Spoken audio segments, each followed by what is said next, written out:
Hi viewers, welcome to our channel. ప్రస్తుతం మనతో పాటు దాము బాలాజీ గారు సీనియర్ జర్నలిస్ట్ ఉన్నారు. వాటితో ఒకసారి మాట్లాడదాం. సార్ నమస్కారం సార్. నమస్తే.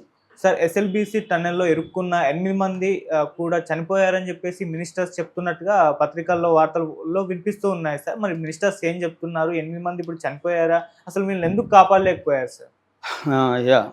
శనివారం మార్నింగు జరిగిన ప్రమాదంలో 8 మంది ఈ ఎస్ఎల్బీసీ అంటే శ్రీశైలం లెఫ్ట్ బ్యాంక్ కెనాల్ అందులో ఇరుక్కుపోయారు. ఆ 8 మందిలో 2 ఇంజనీర్లు ఉన్నారు, 2 అమెరికన్ ఆపరేటర్స్ ఉన్నారు, ఇంకా 4 ఏమో వివిధ రాష్ట్రాలకు చెందిన, అంటే తెలంగాణ కాదు, జమ్మూ కాశ్మీర్, పంజాబ్ ఇలాగ వివిధ రాష్ట్రాలకు చెందిన 4 లేబర్ ఉన్నారు. వీళ్ళు 4 కూడా దాదాపు 13.5 కిలోమీటర్ల తర్వాత ఇరుక్కున్నారు. సో ఇప్పుడు వాళ్ళు ప్రాణాలతో ఉన్నారా లేదా అనేది పెద్ద ప్రశ్నగా మారింది. సో వాళ్ళని కాపాడడానికి ఆల్రెడీ ఆర్మీ, నేవీ, సింగరేణి, తర్వాత NDRF national disaster relief force, SDRF state disaster relief force, తర్వాత కంపెనీలు జయప్రకాష్ అసోసియేట్స్ అని ఈ మొత్తం కాంట్రాక్టు వాళ్ళే తీసుకుని, జేపీ అంటారు, జేపీ కంపెనీ, ఇలాంటి వాటిలో అనుభవం ఉన్న నవయుగ కంపెనీ, తర్వాత ర్యాట్ హోల్, నేను మొన్న వీడియోలో చెప్పినాను, ర్యాట్ హోల్ డిగ్గర్స్ అంటారు. వీళ్ళని ఢిల్లీ నుంచి పిలిపించారు. వీళ్ళు ఇంతకుముందుగా కూడా ఉత్తరాఖండ్లో ఇలాగా ప్రమాదం జరిగినప్పుడు కూడా ఈ ర్యాట్ హోల్ డిగ్గర్సే వెళ్ళి కాపాడారు. వాళ్ళని కూడా 14 మందిని రంగంలోకి దించారు. అయితే ఇప్పుడు ఏంటంటే ఇప్పటికీ మొత్తం కలిసి 584 మంది నిపుణులు దీంట్లో పనిచేస్తున్నారు ఈ రెస్క్యూ ఆపరేషన్లో. అయితే వాళ్ళు పదే లోపలికి వెళ్ళడం, మళ్ళీ బయటకు వచ్చేయడం జరుగుతుంది. ఇంకా యాక్చువల్గా ఎంత దగ్గరికి వెళ్ళగలిగారంటే ఇంకా 75 మీటర్ల దూరంలో వాళ్ళు ఉన్నారు. అయితే వాళ్ళ నుంచి మాత్రం ఎటువంటి సౌండ్స్ కానీ ఏమీ రాలేదు. సో వీళ్ళ ఫోన్ చేస్తే మాత్రం ఒక ఫోను రింగ్ అవుతుంది, అదైతే తెలిసింది వీళ్ళకి రింగ్ అవుతుందని. ఏంటంటే వీళ్ళు ట్రైన్లో వెళ్ళాలి అక్కడికి. ఇప్పుడు ఆ ట్రైన్ కొంత దూరం వరకు వెళ్ళగలిగింది, 13 కిలోమీటర్ల వరకు. తర్వాత దాంట్లోకి వాటరు, బురద అంతా వచ్చేస్తుంది. దాంతో అక్కడ ట్రైన్ ఆపేసి వీళ్ళు కన్వేయర్ బెల్ట్లో ముందుకి వెళ్ళగలిగారు కొంతవరకు. దాని తర్వాత వెళ్ళలేకపోయారు, ఎందుకంటే విపరీతమైన బురద, నీళ్లు, ఇవన్నీ ఎక్కువగా నీళ్ళ కంటే కూడా బురద ఎక్కువ ఉంది. అందుకని వెళ్ళడం వీళ్ళకి కష్టమైంది. ఆక్సిజన్ అయితే పంపిస్తున్నారు. అయితే ఇప్పుడు వాళ్ళు బతుకున్నారా లేదా అనేది పెద్ద ప్రశ్నగా మారింది.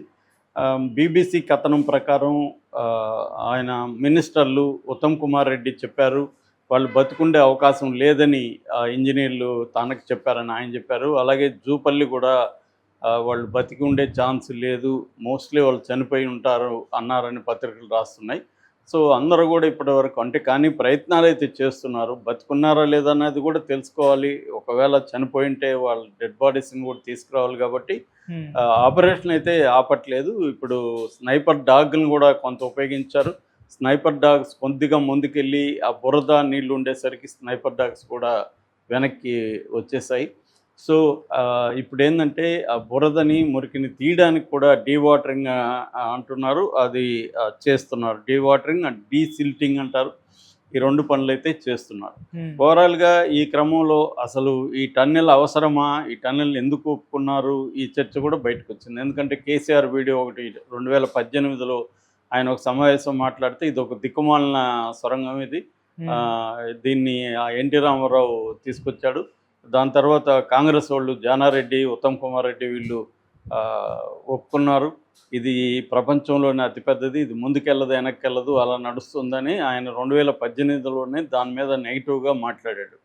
యాక్చువల్గా ఇప్పుడు చాలా వివరాలు బయటకు వచ్చాయి. అసలు ఇది ఎవరు ఓపెన్ చేశారు, ఎవరి హయాంలో జరిగింది, దీని వివరాలు ఏంటి, అసలు డ్రిల్లింగ్ ఎలా చేస్తారు, ఇది అవసరమా లేదా అన్న చర్చ ఇప్పుడు బలంగా జరిగింది. యాక్చువల్గా ఇది వైఎస్ రాజశేఖర రెడ్డి 2005లో దీన్ని ప్రారంభించారు యాక్చువల్గా.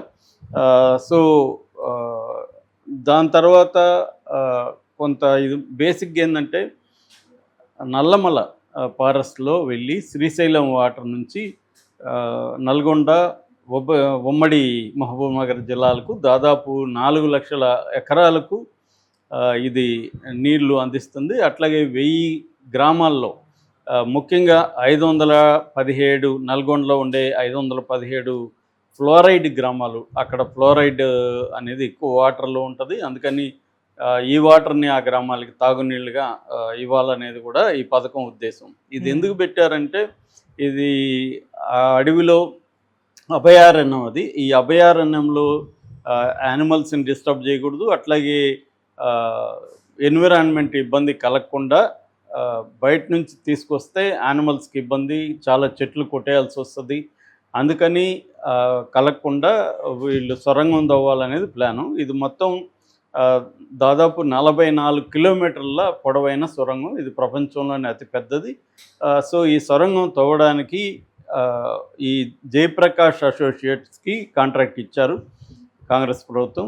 ఇస్తే వాళ్ళు ఏం చేశారంటే ఈ ప్రపంచవ్యాప్తంగా ఇలాంటి సొరంగాలు తవ్వడంలో ఎక్స్పర్ట్ అయిన రాబిన్స్ అనే ఒక అమెరికన్ కంపెనీకి వీళ్ళు ఇచ్చారు. ఇప్పుడు రాబిన్స్ ఇది మొత్తం వచ్చి రాబిన్స్ అయితే రంగంలోకి దిగింది. మొత్తం 4,637 కోట్ల వర్త్ అనమాట ఇది ఈ సొరంగం. అంత ఖర్చు అవుతుంది. ఆల్రెడీ 2,689 కోట్లు ఖర్చు పెట్టేశారు. ఇంకా 1,948 కోట్లు అవసరం అని చెప్తున్నారు దీనికి. ఇది ఇంకా దాదాపు ఇది మనకి చెప్పాలంటే ఉమ్మడి ఆంధ్రప్రదేశ్ ఉన్నప్పుడు 52% సొరంగం కంప్లీట్ అయిపోయింది. తెలంగాణ ఏర్పడినాక ఈ 10-11 ఏళ్లలో ఓన్లీ 24% మాత్రమే అయ్యింది అన్నమాట. సో ఇంకా అవ్వాల్సి ఉంది. ఇంకొక 76% అయింది. ఇంకా 24% పెండింగ్లో ఉంది. సో ఇదేంటంటే ప్రతి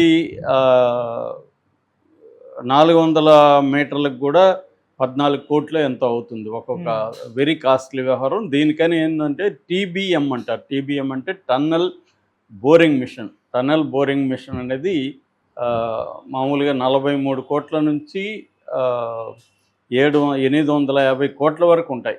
డిఫరెంట్ మిషన్స్ ఉంటాయి. సో ఇది కూడా దాదాపు 500-600 కోట్లు అని చెప్తున్నారు. ఈ 2 మిషన్లు తెప్పించారు దీనికోసం. ఒక మిషన్ తెప్పియాలంటే 2 ఏళ్ళు పడుతుందని చెప్తున్నారు. ఎందుకంటే ఆ పార్ట్స్ అన్నీ తీసుకొచ్చి ఆన్ సైట్ అసెంబ్లింగ్ చేయాలి. 2 మిషన్లు అంటే ఇటు ఇన్సైడ్ అండ్ అవుట్ సైడ్, ఇటు నుంచి పోతుంది, అటు నుంచి వస్తుంది. అలాగా ఒక మిషన్ ఏంటంటే ఇలా వెళ్తే మళ్ళీ వెనక్కి రాదు, ముందుకు వెళ్ళాల్సిందే. సో లేకపోతే దాన్ని నిప్పాలి. సో అది పరిస్థితి. ఇది వచ్చి డబుల్ షీల్డ్ మిషన్ అని చెప్తున్నారు. దీనికి డ్రిల్లింగ్ అండ్ బ్లాస్టింగ్ చేయకుండా కటింగ్ హెడ్ ఉంటుంది. ఆ కటింగ్ హెడ్ తీసుకుంటా వెళ్తుంది. దీన్ని ఆపరేట్ చేసుకుంటా వీళ్ళు వెళ్తారు. మట్టి నీళ్ళు వచ్చినప్పుడు మాత్రం అది ఇబ్బంది అవుతుంది. ఇలా మధ్యలో ఎక్కడ గ్యాప్ లేకుండా చేస్తున్నారు. ఇదే దీనికి ప్రాబ్లం కూడా. మధ్యలో ఎక్కడైనా పెట్టుండాలి, అవి పెట్టలేదు వీళ్ళు అనేది ఒక విమర్శ. ఇంజనీరింగ్ నిపుణుల నుంచి వస్తున్న విమర్శ ఏంటంటే కంప్లీట్ టనల్ చేశారు కానీ మధ్యలో ఒక అవుట్లెట్ లాంటివి పెట్టి ఉంటే ఇప్పుడు రెస్క్యూ అనేది కూడా ఈజీ అయ్యేది. ఆ రెస్క్యూ లేని పరిస్థితి అయితే ఉంది. ఎందుకంటే ఇటు నుంచే వెళ్ళాలి, ఒకే వైపు నుంచి వెళ్ళాలి, అది కష్టంగా ఉందని చెప్తున్నారు. సో ఇది ఇప్పుడు జరిగింది వచ్చి ఆమ్రాబాద్ అభయారణ్యంలో ఈ ఇన్సిడెంట్ జరిగింది.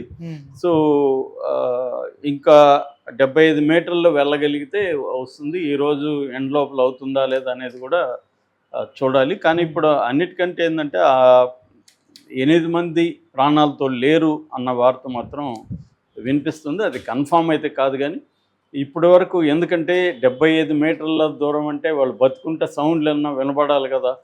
సో వినబడట్లేదు. అంటే వీళ్ళు చెప్తున్నది ఏమంటే బురద దాటి కానీ వాళ్ళు ఒక ప్లెయిన్ ప్రాంతం ఉంది, అక్కడ కానీ ఉంటే వాళ్ళు బతికే ఛాన్స్ ఉంది. కానీ బురద వైపు ఉంటే వాళ్ళు వెనక్కి వెళ్ళలేరు, ముందుకు వెళ్ళలేరు.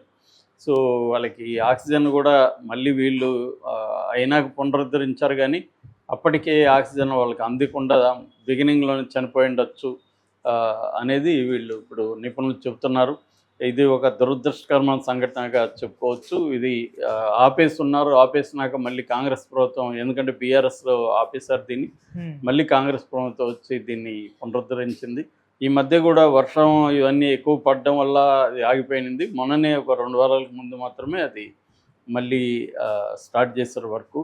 సో ఇప్పుడు దాని నుంచి అక్కడ యాక్చువల్గా 50 మంది వెళ్తే 8 మంది ఇరుక్కున్నారు. మిగతా వాళ్ళు 42 మంది బయటకు వచ్చారు. వాళ్ళతో కూడా మీడియా మాట్లాడుతుంది. వాళ్ళు ఏమంటున్నారంటే ఇది డేంజర్ అని మేము చెప్పినా కూడా వినలేదు. మమ్మల్ని పనిచేయమని మా కంపెనీలు రాబిన్స్ కంపెనీ